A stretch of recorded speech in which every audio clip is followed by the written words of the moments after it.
Give me the orange. That was my first full sentence as a child. Give me the orange. I'm sure my mother was doling out little pieces so I wouldn't get choked, but I wanted the whole orange. All right, we're going to talk about things like ambition and work and leadership today, okay? And responsibility. And we're going to have a fun time. So buckle up, buttercups. Here we go. Okay, yeah, I'm still on this. Still there. We're looping. Oh man, it's so interesting, isn't it? So interesting. All right, let's see. Not my fault, not my problem. This is the party line of the elites and the rich when something goes wrong and they fuck up. Not my fault, not my problem. That ain't leadership, just so you know. That is not it. And I'm going to give you a good example of what actual leadership is. So put your listening ears on, get my new feather earrings, and take fucking notes. Okay? KK. All right. So there is an awesome place in Connecticut that I enjoyed going to here.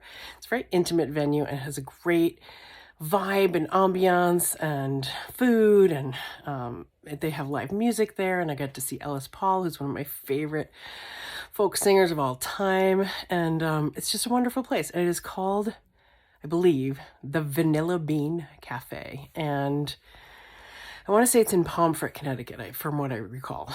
You know, it's been a while, and I hope COVID didn't kill this business because it's phenomenal. And every time you go in there, everything is humming. You know, they have a great vibe. It's not a toxic work environment. It's quite the opposite. Everybody's a cohesive member of the team, and they make it a pleasant experience. You go in and start to finish, it just feels good. That's the way a workplace should feel. So I was lucky enough to sit down with the owner one time, and I kind of just wanted to sort of semi-interview him of why his business was so successful and why people kept coming back for decades, and that it was such a popular place, and that they were always pretty much packed, but it didn't feel, too crowded. It always felt just right.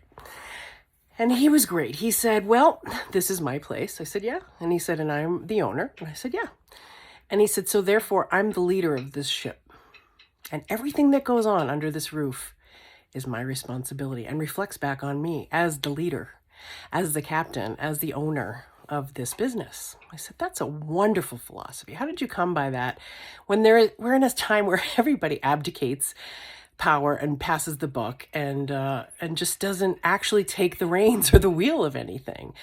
And this happens from presidents on down. I remember feeling completely disgusted and chagrined when Obama played the not my fault, not my problem game. I was like, really, dude?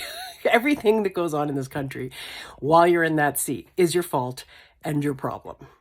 And that goes for Kim fucking Kardashian and her fucking housekeepers.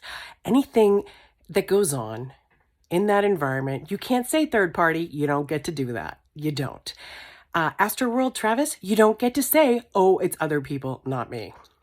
You guys have to take responsibility for your domain if you want to be a leader, if you actually want to lead with the heart and with truth and not with greed and bullshit and lies. So there you go.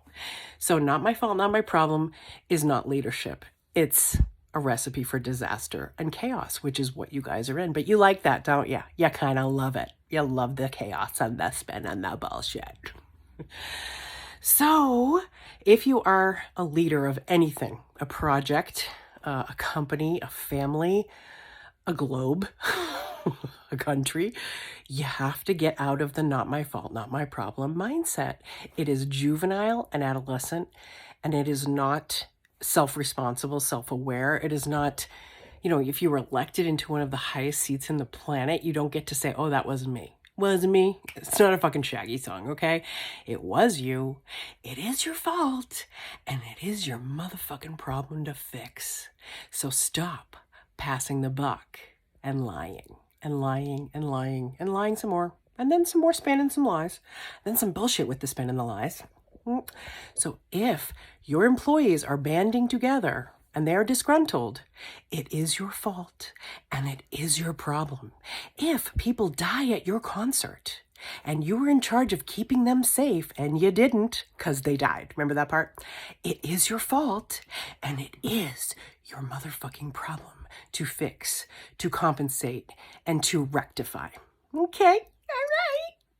Same thing with the gas pumps. Biden could go, not my fault, not my problem, and could make all kinds of arguments, but it is his fault, and it is his problem. So if you want to be a leader, and you want to lead anything, okay, then learn to take responsibility for your fuck-ups. Or don't lead.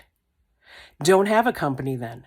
Don't sit there and lecture other women about their work ethic when you have no ethics whatsoever. Okay, everybody. Wearing orange today, one of my favorite colors again, suddenly. All of a sudden, who knew?